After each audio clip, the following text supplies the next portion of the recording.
Hi, this is Tim from Kyoko Pro Studios. Thanks for stopping by to watch me paint a picture of Hestia from DanMachi. I just wanted to give a brief introduction to this picture. I wanted to do a sketch of Hestia for the last couple of weeks, just something fun. And I saw a brief video of somebody had taken a few seconds from the opening of DanMachi of Hestia and Belle brushing their teeth and put it to music, and it was a really fun song, and it just kind of caught me, and it was just something that it stuck with me, and I decided to add it into a sketch, and it just came out fun. And as I'm sketching this, all I'm thinking of is Hestia brushing her teeth and just loving what she's doing. I don't know why people get so excited about brushing their teeth, but she apparently does, so that's what I did. I start with the basics, which is generally I build several layers in Photoshop. One would be for her hair, one for her skin, one for her clothing, and possibly a fourth layer for her accessories. The sketch layer, I have a separate layer just for the sketch line art, which I will eventually possibly do away with, or I will erase it as I go, because to me a sketch is just a base. It's just a general idea of what you're going for. I'm not very good at line art. I'm never going to profess to be a great line artist, so most line art is going to be done away with in my pictures. In fact, probably all of it by the time I'm done. I will actually make new line art by the time I get done with everything, because I do a lot of anatomical changes as I go, which you'll see. As I'm painting, I noticed that I didn't include certain things. Maybe I didn't include certain accessories. Maybe didn't have the angle quite right. So I have to make those adjustments as I paint. It's just that's the process I go through, and I'm not sure if everybody does it the same way. I'm sure they don't. Everyone has their own way of doing things. I've watched plenty of people paint online, and I noticed it is very different from the way I do it. This is all self-taught. I did not learn any of this from anyone, because when I started painting, you didn't have YouTube to watch tutorials. There was no YouTube. So I kind of learned. I learned on Photoshop, actually Photoshop 4. That shows you how long it's been. I learned it on my own, just asking some graphic designers how certain things worked. So the first thing I learned, I built things in layers. It made things really easy to paint. So here I can paint her hair. I don't have to worry about painting, getting anything on her skin. It's nice. So I prefer to do things that way. But I do know that, and I've read this multiple times, other people agree, do not do too many layers. If you do too many layers, if you're up 10, 12, 15 layers, it's going to get really, really confusing. I mean, even by the end of this picture, I'm dealing with, what, 4 or 5 layers, and the background I don't even touch. The layer with the line art, that's generally useless after a while, and so all I'm going to have is the 4 layers that I'm currently working with. Even with those 4 layers, this particular picture is going to get confusing after a while, because you start working with more and more detail, and I start forgetting. I mean, first you're starting out with your base colors. So I've got my base colors black, blue, and white, and then her skin color, and any smaller colors such as her mouth and things like that. But yeah, you want to get those base colors down. Just get the anatomy as close to it as close to you can as possible to what your final result will be, and then start adding detail, because I really don't like adding a lot of detail and making anatomical changes at the same time. I prefer to have the majority of the anatomy down the way I want it, and then start adding more and more detail. So my initial thing will always be the eyes. I always do eyes first, simply because to me eyes are probably the most important, if not one of the most important parts of a picture. And then with this picture, because it's such a close face shot, that you're going to see her eye. Her eyes are going to, if someone's, say you have this hanging in an artist alley, her eyes are going to be what pull the person in. I mean, these really big eyes just staring at you. Actually, she's not really staring at you. She's supposed to be looking slightly up, not up, but just kind of like past you.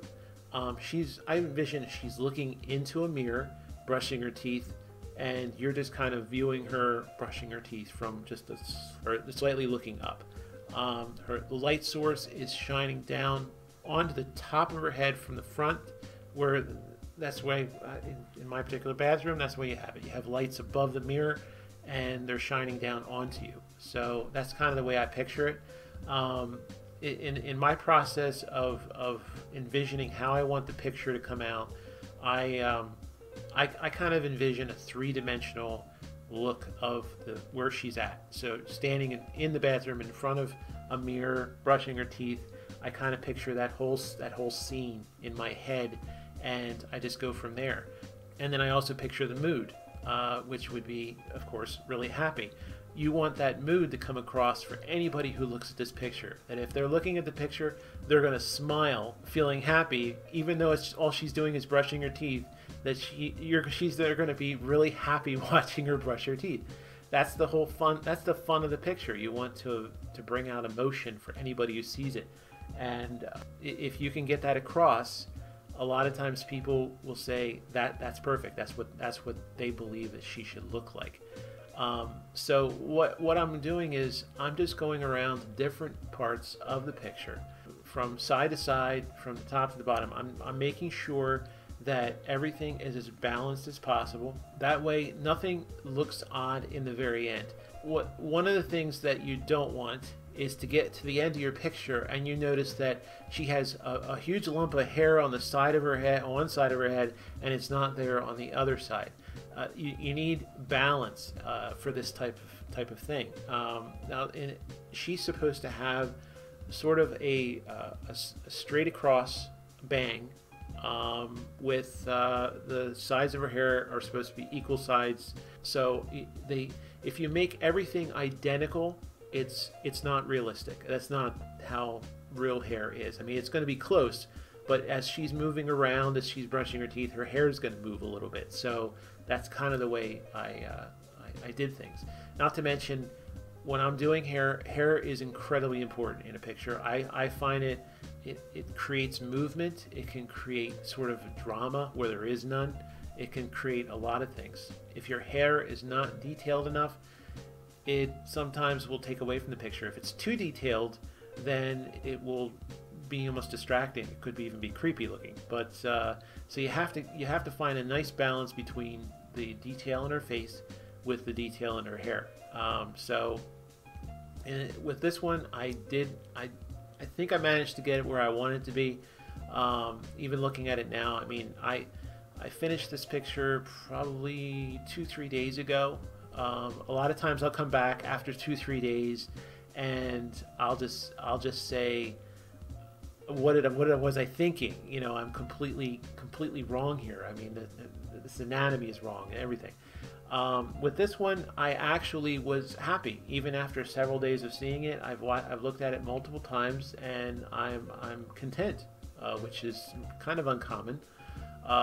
Normally what I do is, say I get to a point in the picture like I am right now, I would print it out and I'd take it with me, and I just kind of go from place to place and look at it every once in a while, eventually pick it apart and find things. So for me, this was an exercise in just sitting in one place for, say, this took me about 6 hours, and just painting with minimal breaks.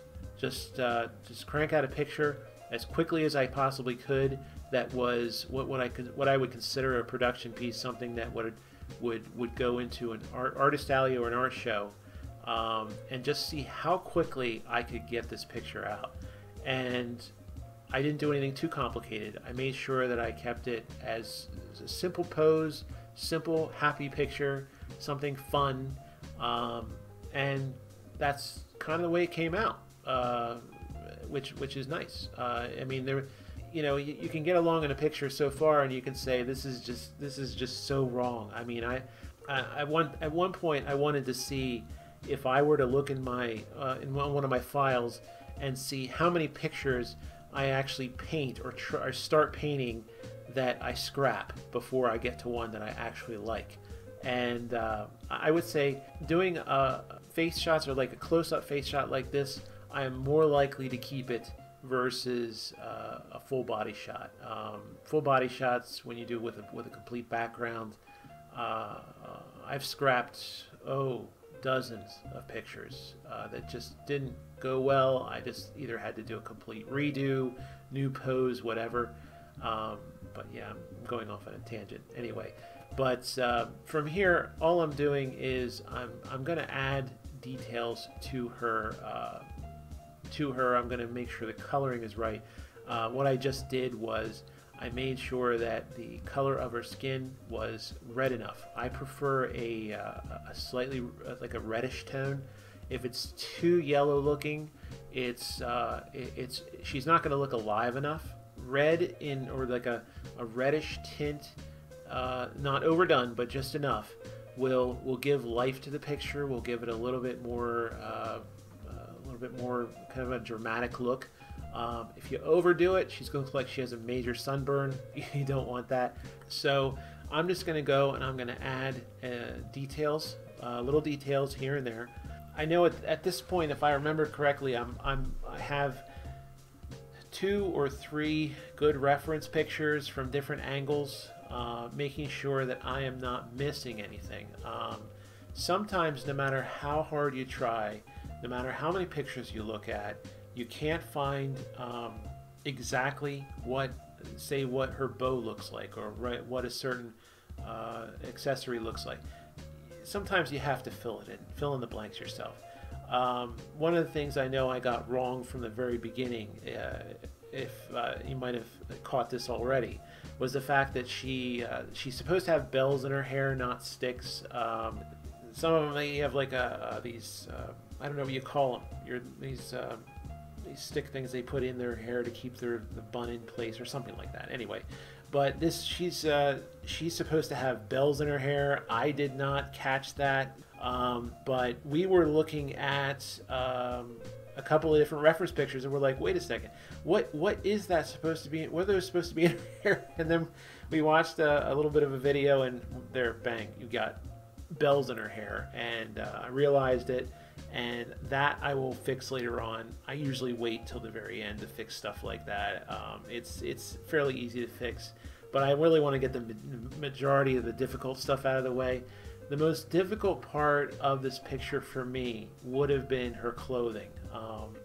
Even though there's so little of it, I guess you could say, it's difficult to get the angles and the shading correct. White clothing for me is very difficult to get correct. I'm trying to picture what her outfit would be made out of, and what type of material, how much you want it to look like cloth, and sometimes getting white to look like actual cloth without making it look too wrinkly. I mean, when I see that her in the anime, I don't really picture that her clothing would be wrinkled at all. So I don't want to make too many creases, and it's actually pulled pretty tight because of, well, the size of her chest.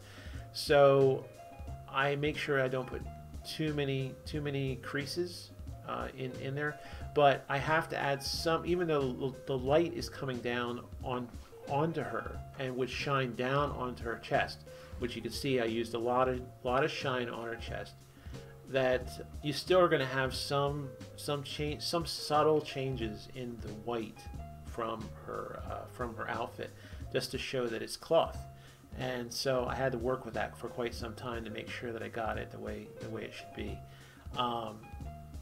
Another thing I did was I made sure that I added an outline to her clothing. Adding an outline is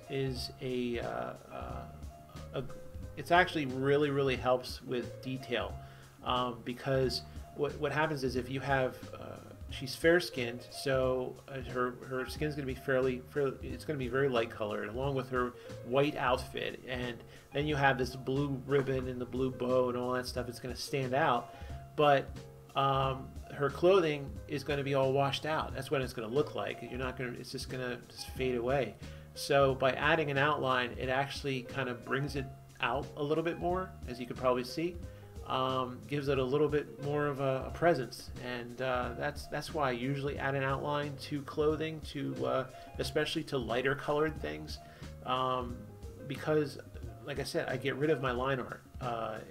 The line art is going to go away. I'm not going to have lines to work with, so I end up making lines.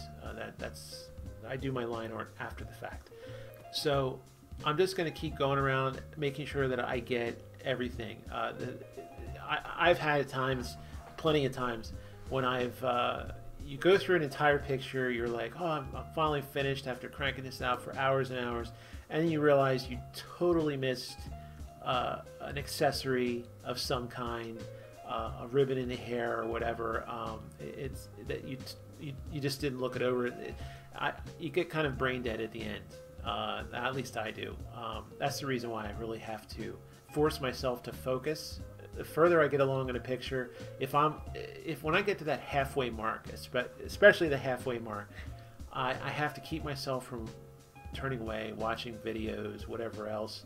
Like I'm gonna take a break, and then 3 hours later, maybe you'll get started again.